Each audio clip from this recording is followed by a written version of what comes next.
Hello and welcome everyone to another Bastel tip, another sound design video by me, Florian Mrugala. And I will show you today how to make a nice Dubby feedback delay. One of those that really extends and distorts harshly, but in a cool way. So let me show you what I mean.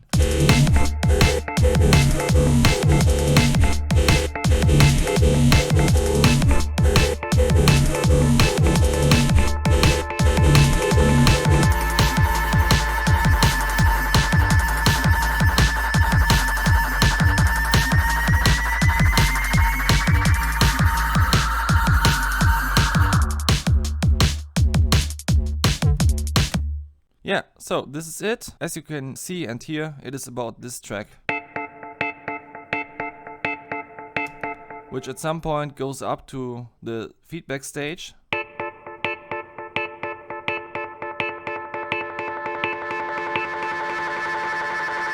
And then it just goes on and on until the point where it changes pitch.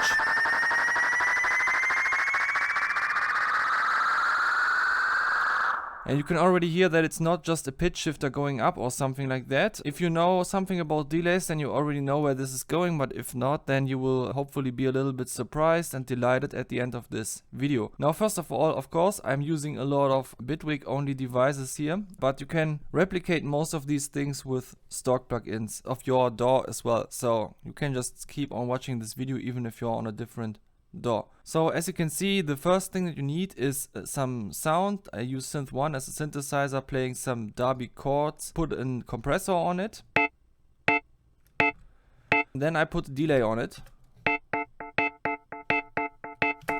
And now this is the bass sound of the delay. As you can hear, it's just a 3/16 rhythm. The 3 here stands for that it's 3, and then the 16th note here means that this is a 3/16 division.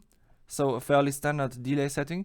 I have the delay on stereo with the width turned up completely because I'm using a bit of a stereo effect in the feedback path. At the moment I don't use the filters or anything, also not the diffusion, because I'm doing all that in the feedback path myself. Yeah, so that's a fairly standard setting. Now I have an EQ in here with a bit of a resonant low pass bump, because I think the filters down here, they are not steep and resonant enough for what I'm trying to do.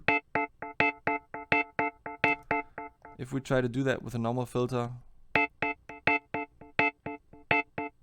it sounds a little bit too polite. So a bit of a resonant filter there can really help, but then you cannot turn up the feedback a lot. The frequency here will resonate. It will be the first thing that resonates too much when you turn up the feedback. The next thing that I have here is the so-called tool, which is just adding a little bit of panning with this beat LFO modulator. But it could be any sort of LFO. It's just to lighten up things a little bit.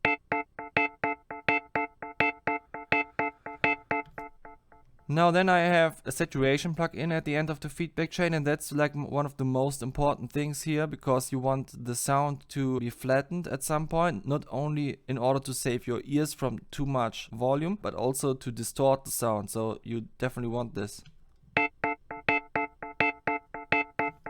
At the moment it's just a linear curve and it doesn't even reach the endpoint, so it doesn't distort, but I will have these two macros that dial in some other settings at some point, and then you will hear what I mean. But before going on, I want to show you some free plugins that you can use if you want to get a sound like that but don't have Bitwig, or you do have Bitwig but just want to have a different flavor. So my first recommendation is Bionic Delay, because it has this very cool workflow where you can also just select the main length and then make an offset with these knobs up here, where 75 would be a 3/16 delay. The filters sound very good. It has a ping pong button, and here is the LFO for the panning, so you can dial in the panning as well that I had, even a little bit of wow and flutter, so tape emulation stuff. And the feedback sounds very good, and yes, it has distortion in its feedback path, so this is a very capable delay for these kind of things. Now then there is Tall Dub. There are multiple iterations of Tall Dub.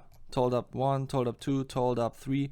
They all sound a little bit different, so you have to check them out one by one if you want to find out which one suits your feel most. But as you can see, they also have all kinds of different parameters, and they are specifically made for sounds like that. Now the third thing that I want to show you is Tape Delay by, I don't know who made that actually. That's also a tape delay. It has a very weird way of changing the rate. Then it sounds very weird, but it has a great distortion algorithm, and it's feedback path. I remember overusing that a lot, but it's one of the more tricky ones to use because it doesn't have tempo sync. Let's get back to our project here. Just check out how this automation changes the parameters that I have down here. Obviously it changes this macro parameter here, and then it will influence some parameters over there. When I'm hovering over this thing, then you can see which parameters are affected. So yeah, let's just play back and you can see it here.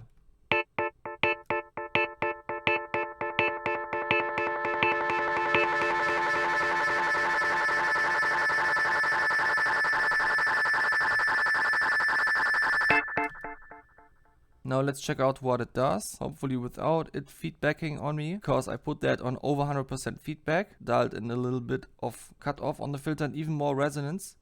We can hear it creeping up. So as you can see, you cannot stay on that position of the project for long when you have a setting like that, because it will creep up on you at some point. Now let's go back. So distortion, a little bit more distortion dialed in here. Yeah, that's basically what happened. Also, I think I changed the speed of the panning. No, I didn't, but the depth, the speed as well. Back with you.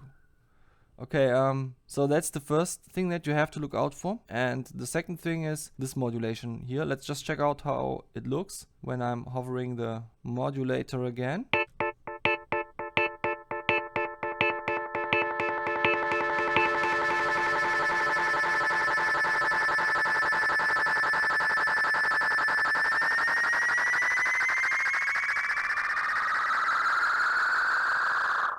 So as you can see, there were some changes in the distortion section, some changes in the padding section, and again some changes in the filter section. Nothing specific, I just decided by feel how to set that up. But the most interesting part is in the delay itself, where I changed the rate from the straight 16th note to something else that is around here. By doing that, I'm changing the playback speed of the delay. In order for that to work, you have to select the delay and in the inspector view set it to repitch.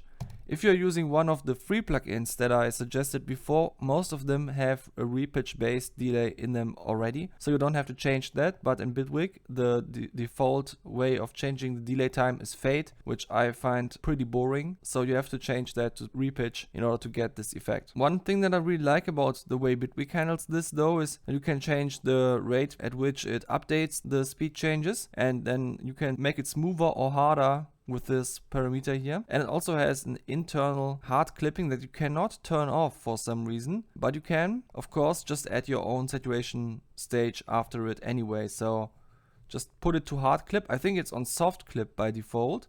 So if you want to make your own distortion stuff, then it's better to put that on hard clip so that it doesn't always do something. And then you just add your saturation stage and it will be cool. If I were Bitwig though, I would set hard clip as the default position, because I'm sure a lot of people are aware that they have to put distortion into a feedback path if they want to have a distorted feedback path themselves. So I think the clipping in a Swiss Army knife tool delay should just be the most basic one ever, and then everything else can be slapped on top. Also, I would say that repitch should be the standard for pitch changes, because why not?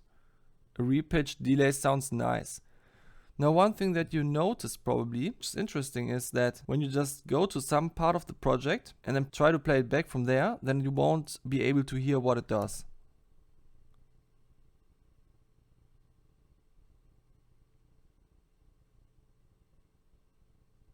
The feedback didn't even have time to creep up on me in that short amount of time. You always have to listen to from the start, not exactly from here, but at least from here, to get a sound that is kind of comparable to what you will result with. So one workflow that you probably want to have when working like that is to bounce something into a new track.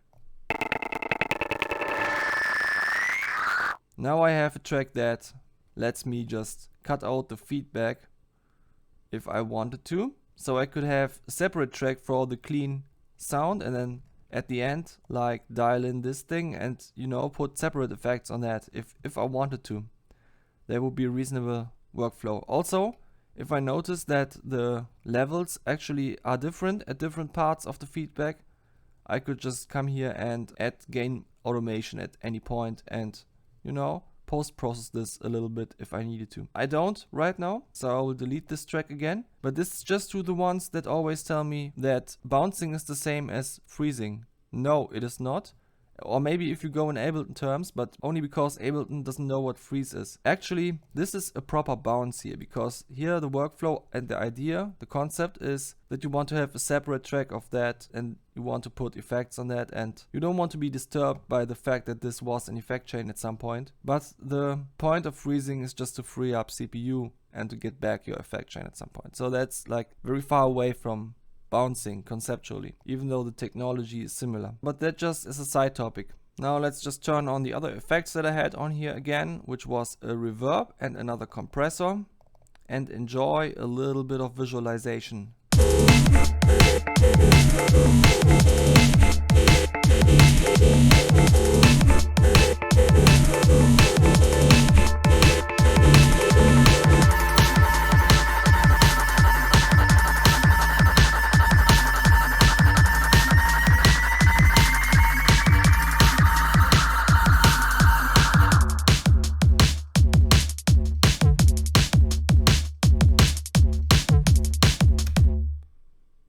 I hope you have fun with this technique.